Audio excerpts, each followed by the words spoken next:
Jangan lupa subscribe dan aktifkan loncengnya, gratis untuk kita semua.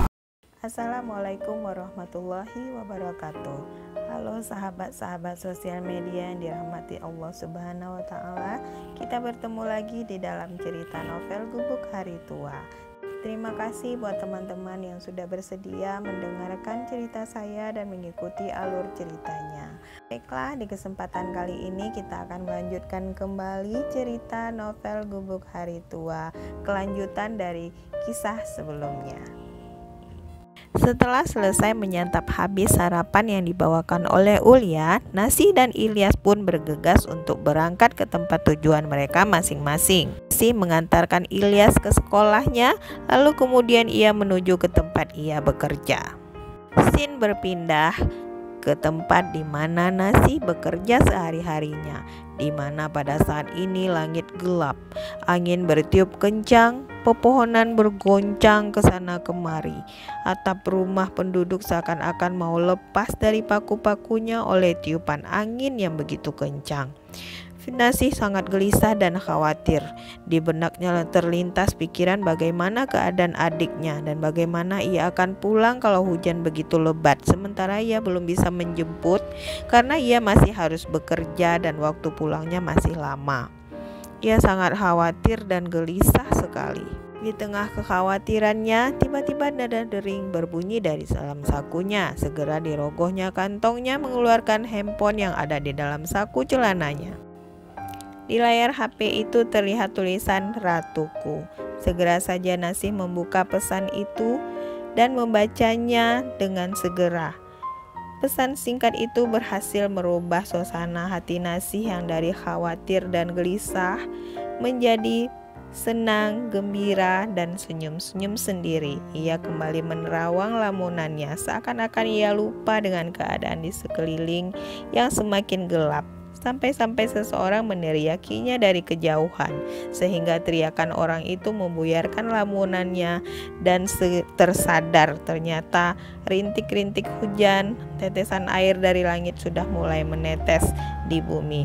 Segera dibereskannya alat-alatnya dan kemudian ia bergegas lari ke arah bedeng untuk berteduh. Sesampai di bedeng itu, Nasi menepuk-nepuk pakaiannya yang sedikit basah terkena oleh rintikan hujan. Nasi menghenyakkan bokongnya di atas bangku panjang dan menyandarkan badannya ke dinding seraya menengadahkan kepalanya menghadap langit. Ia memandangi hujan yang begitu deras berjatuhan, hampir tiada spasi antara titik satu dengan titik berikutnya. Langit ditutupi awan gelap. Ia menghela nafas panjang, pikirannya menerawang jauh, berharap hujan ini segera reda agar ia bisa menyelesaikan pekerjaannya dengan baik dan dengan harapan nanti ia bisa mengajukan pinjaman ke atasannya. Ia merogoh kantong celananya dalam-dalam dan ia mendapatkan uang sejumlah 20.000 rupiah dari dalam kantong celananya tersebut. Syukurlah, ucapnya dalam hati. Ia berpikir uang 20.000 itu masih bisa untuk membeli makan malam dan sarapan untuk adiknya besok. Sungguh hanya Ilyas yang ada dalam pikiran Nasi. Ia kesampingkan kepentingan pribadinya demi adiknya. Dan panjangnya menatap hujan yang belum juga reda, tiba-tiba seseorang datang dari belakang menghampirinya. "Jangan ngelamun, nanti kesambet loh," ucap seseorang itu membuyarkan lamunan Nasi. Bapak," ucapnya begitu menoleh ke arah seseorang yang datang tersebut. Lelaki parubaya itu adalah seniornya di tempat bekerja yang bernama Pak Rul. Pak Rul membawa 2 gelas kopi di tangannya. "Hujan-hujan gini enaknya minum kopi hangat, bukan yang ngelamun," ucap Pak Rul sembari menyodorkan salah satu kopi yang dibawanya kepada Nasi. Nasi pun mengambil kopi itu dari tangan Pak Rul dengan sangat sopan dan santun. "Terima kasih banyak Pak," ucapnya. Pak Rul pun tersenyum, kemudian duduk di samping Nasih. Mereka pun bercerita panjang lebar tentang kehidupan mereka masing-masing. Pertanyaan demi pertanyaan keluar dari mulut Pak Rul untuk menanyakan tentang Nasih, sembari sesekali menyerup kopi hangat di tangannya. Obrolan pun terus berlanjut. Terlihat sekali mereka menikmati suasana hujan lebat dengan santai menikmati kopi hangat. Sampai seketika terdengar suara HP dari kantong Nasih. Nasih pun mengangkatnya dan melihat pesan dari ratuku. Pak Rul sedikit menggoda sembari mengintip layar HP Nasih. "Nama yang bagus," ucap Pak Rul begitu Nasih selesai membaca pesan di HP-nya. Nasih tersenyum-senyum malu. "Pacarmu ya?" kata Pak Rul menggoda kembali. Nasih semakin malu. Mereka pun terus mengobrol panjang lebar. Dari obrolannya Pak Rul bisa melihat aura yang sangat bahagia ketika ia menceritakan tentang Ulya kepada Pak Rul. Setelah mendengar panjang lebar penjelasan Nasih tentang Ulya, Pak Rul bisa mengambil kesimpulan betapa besarnya rasa suka Nasih terhadap gadis yang diceritakannya itu. Tiba-tiba Pak Rul berkata, "Sungguh baik wanita itu dan sangat langka di zaman sekarang ini. Kenapa tidak kamu lamar saja?" ucap Pak Rul kepada Nasih. Nasih sangat terkejut mendengar ucapan Pak Rul. Ia setengah melongo melihat ke arah Pak Rul. "Lamar Pak," ucap Nasih balik bertanya dengan nada terkejut. Ya," ucap Pak Rul santai sambil tersenyum, kemudian menyeruput kopi hangat di tangannya. Nasih hanya diam. Kemudian berkata, "Jangankan untuk melamar Pak, untuk biaya hidup saya sehari-hari dan adik saya saja kami masih kekurangan," ucap Nasih memelan. Nasih kembali diam dan merunduk memandangi cangkir kopinya. Entah apa yang ada di benaknya saat ini. Pak Rul kemudian menepuk pundaknya. "Kalau dia mencintaimu, dia pasti akan menerima bagaimanapun keadaanmu," ucap Pak Rul meyakinkan Nasih. Nasih hanya menoleh dan menghela nafas. Nasih hanya menoleh, menatap Pak Rul dengan pandangan sendu dan menghela nafas panjang. Kemudian kembali merunduk seraya berkata dengan lirihnya, "Saya merasa tidak pantas Pak," ucapnya sambil merunduk. Dengar ucapan Nasih, Pak Rul menghela nafas panjang. Kemudian ia meletakkan cangkir kopinya di bangku tempat mereka duduk sembari menggeser sedikit duduknya lebih dekat kepada Nasih. Yang menentukan pantas tidak pantas itu bukan kita. Kita ini hanya manusia dan tugas kita hanyalah berusaha dengan baik, dengan niat yang baik. Dan yakinlah kalau niat kita baik, pasti akan ada jalan yang baik diberikan oleh Allah kepada kita, ucap Pak Rul meyakinkan diri Nasih. Nasih hanya diam. Dalam hatinya ia merasa ada dukungan. Ucapan Pak Rul sangat berarti untuknya. Ia merasa sedikit yakin untuk bisa mengutarakan perasaannya kepada Ulya, gadis yang selama ini disukainya. Pak Rul melanjutkan kembali nasihatnya. "Menurut saya, segeralah kamu utarakan isi hatimu kepadanya. Lamarlah dia. Sampaikanlah niat baikmu kepadanya di hadapan orang tuanya. Karena wanita yang baik itu pasti juga mengharapkan lelaki yang baik. Masalah rezeki, kamu jangan khawatir, jangan takut tidak makan setelah menikah. Rezeki kita itu sudah diatur oleh Allah. Jangankan kita manusia yang bisa berusaha, hewan saja rezekinya udah diatur, sudah ditentukan dan sudah dijamin oleh Allah." Terus melanjutkan nasihatnya dan terus bercerita dengan semangatnya menceritakan pengalamannya kepada Nasih. Tanpa terasa dengan bercerita dan berbagi pengalaman, hujan yang tadi begitu lebat ternyata sudah reda. Kemudian mereka pun kembali bersiap-siap untuk bekerja.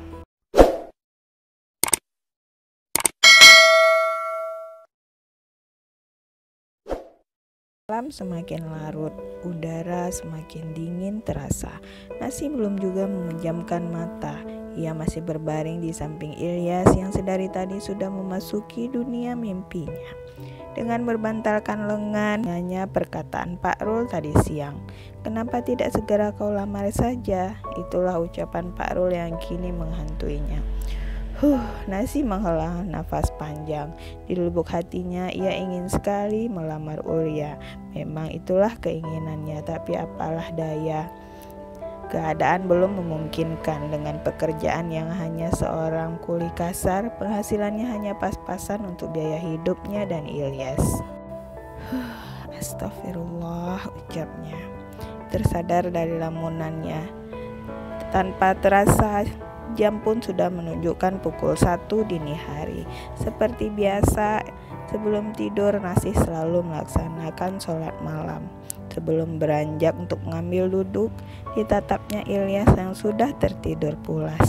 Ia membatin, "Hiduplah dengan gembira adikku, biarlah susah dan derita kakak yang menanggungnya," ucapnya seraya mengecup kening Ilyas. Kemudian ia pun bangkit untuk mengambil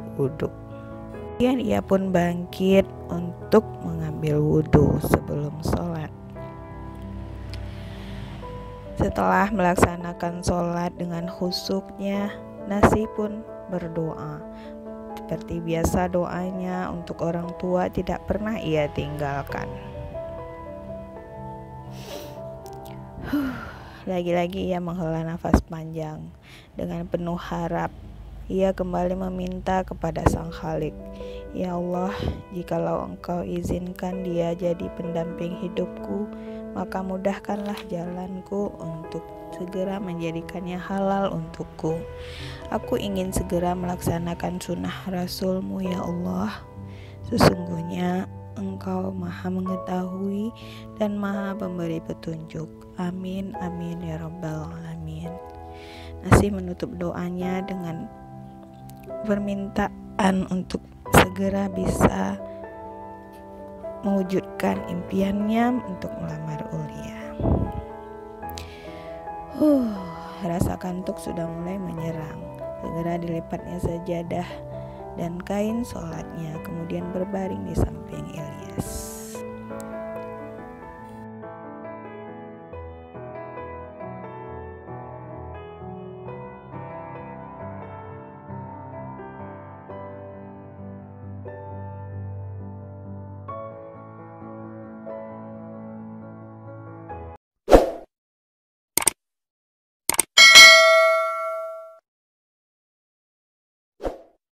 Scene pun berpindah ke suasana pagi harinya.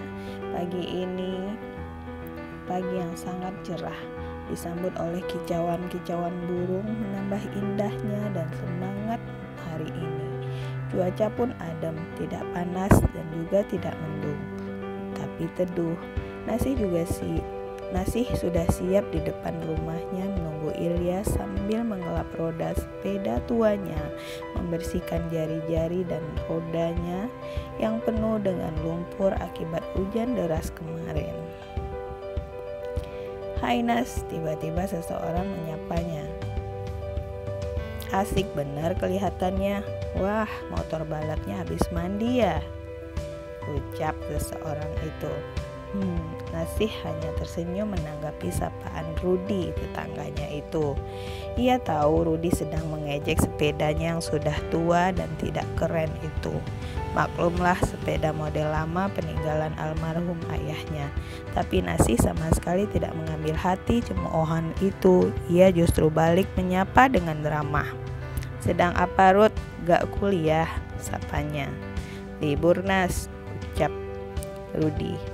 "Makanya olahraga sedikit, mumpung masih pagi." "Ayo Nas, kamu juga ikut yuk," Masa kerja terus? Sesekali libur dong Pak, canda Rudi. Nasi hanya tertawa kecil menimpalinya, kemudian berkata, kamu sih enak, gak perlu kerja apa-apa, hidupmu senang juga, uang pun tetap banyak yang mengalir. Nah, aku mau makan apa kalau aku santai-santai dan malas-malasan, ucap Nasi dengan lembutnya. Ucapan Nasi itu hanya ditanggapi dengan senyuman oleh Rudi. Kemudian ia pun berlalu pergi melanjutkan aktivitasnya berlari di pagi hari. Setelah bersiap-siap semua selesai, kedua kakak beradik itu pun berangkat menuju tempat tujuan masing-masing. Seperti biasa, setelah mengantarkan Ilya sampai ke sekolah, Nasi langsung menuju ke tempat kerjanya. Di sana ia memarkirkan sepedanya di tempat ia biasa meletakkan sepedanya. Sebelum selesai ia memastikan keadaan sepedanya dengan baik, tiba-tiba terdengar suara yang sudah tidak asing lagi baginya. Hai Nas. Nasi menoleh ke arah asal suara. Ayo sini cepat. Nasi semakin heran melihat gelagat Darno, teman sekerjanya itu, yang memanggil seakan-akan ada hal yang sangat penting. Ada apa, Nok? Tanyanya. Darno segera menarik tangan Nasi dan membisikkan ke telinganya. Ada masalah besar. Masalah apa? Tanya Nasi. Shh, jangan keras-keras, nanti ketahuan, ucap Darno sambil menutup mulut Nasi. Coba deh kamu lihat ke dalam. Nasi sedikit enggan melakukan perintah Darno, tapi tetap ia lakukan karena ia juga penasaran. Di dalam ia melihat ada Pak Mandor, Pak Rul dan Pak Dimas sedang berdiskusi. Terlihat jelas sekali ada hal penting yang sedang diperdebatkan. Hanya sebentar saja Nasi membalikkan badan untuk keluar. Eits, cegah Darno. Kamu mau kemana? Tidak mau tahu apa yang mereka bicarakan? Tidak, ucap Nasi tegas, lalu berjalan meninggalkan ruangan itu. Darno mengernyitkan kening sambil mengikutinya dari belakang. Mengetahui Darno mengikutinya dari belakang, ia pun bertanya. Katanya ada masalah besar. Masalah apa? Ucapnya sambil menghentikan langkahnya, membuat Darno yang mengikutinya dari belakang menabrak tubuhnya. Waduh, orang Darno pelan. Ayo, ada masalah apa? Ya masalah lah pokoknya, ucap Darno asal. Terus untuk apa kita harus menguping pembicaraan mereka? Ya supaya kita bisa tahu apa ceritanya, jawab Darno asal lagi. Darno, menguping pembicaraan orang itu adalah perbuatan yang tidak terpuji. Nanti kita juga akan tahu keputusannya. Ayo kita duduk di sana sambil menunggu mereka selesai, ucap Nasi menarik tangan Darno. Darno terpaksa mengikutinya seperti anak kecil yang dapat teguran dari ayahnya. Selang beberapa waktu, Pak Dimas keluar dari kantor. Dengan tergesa-gesa, ia berjalan menuju tempat para pekerja yang sudah menunggunya di bedeng peristirahatan. Sesampai di sana, para pekerja langsung berdiri. Pak Darno pun siap dengan berdiri tegas menyampaikan hal-hal penting kepada para pekerja. Sehingga sampailah di akhir pembicaraan, Pak Dimas menyatakan kalau hari ini tidak ada kegiatan bekerja. Para pekerja pun bubar dari barisan untuk mengambil barang-barang mereka masing-masing dari dalam barak peristirahatan. Nasi pun berbalik badan menuju sepedanya di parkiran. Nasi Mustafa, panggil Pak Dimas menghentikan langkah Nasi. Iya Pak, kamu jangan pulang dulu. Mari ikut saya ke kantor, perintah Pak Dimas singkat. Kemudian melangkah duluan ke arah kantor tanpa menoleh ke belakang. Seolah-olah ia yakin benar Nasi pasti akan menyusulnya. Nasi menatap Darno yang berada di sampingnya. Dengan nada heran, ia pun bertanya, ada apa ya Nok? Darno mengangkat bahunya yang mengartikan kalau dia pun juga bingung dan tidak tahu. Nasi melangkah terus mengikuti Pak Dimas dengan langkah yang berat dari belakang dengan berjuta tanya di benaknya. Sementara Darno dan teman-teman yang lain pulang ke rumah masing-masing dengan perasaan tanpa beban. Di sepanjang perjalanan ia berusaha mengingat-ingat kesalahan apa yang telah diperbuatnya. Seingatnya dia tidak pernah berbuat hal yang bukan-bukan. Kemudian barulah terlintas di benaknya kejadian tadi pagi. Apa mungkin karena tadi aku nguping, ucapnya dalam hati sambil terus melangkah hingga sampai ke kantor.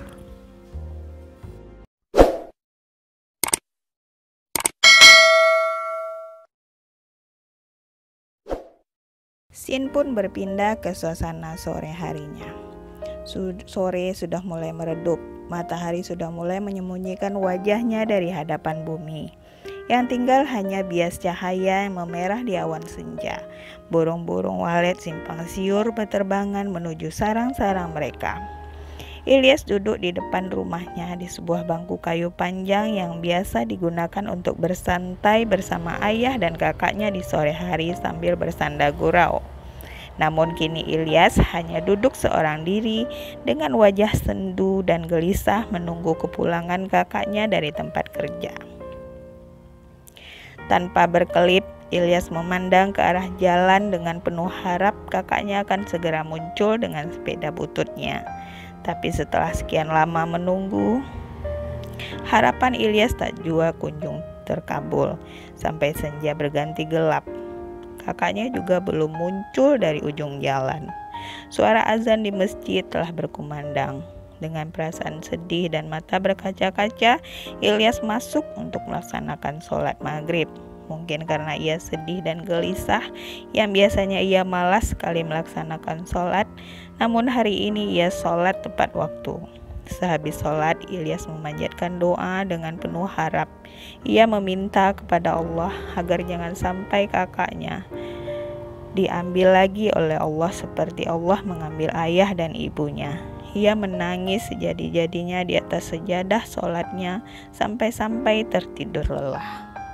Baiklah sahabat-sahabat sosial media yang dirahmati Allah, sampai di sini dulu kita bacakan cerita novel Gubuk Hari Tua. Bagaimana kelanjutan berikutnya? Apakah Nasih akan dipecat? Kita akan bahas di pertemuan berikutnya. Semoga Allah selalu melimpahkan kesehatan dan rezeki yang baik kepada kita semua. Amin amin ya robbal alamin. Ditunggu kisah berikutnya ya sahabat-sahabat media sosial media semuanya. Terima kasih. Assalamualaikum warahmatullahi wabarakatuh.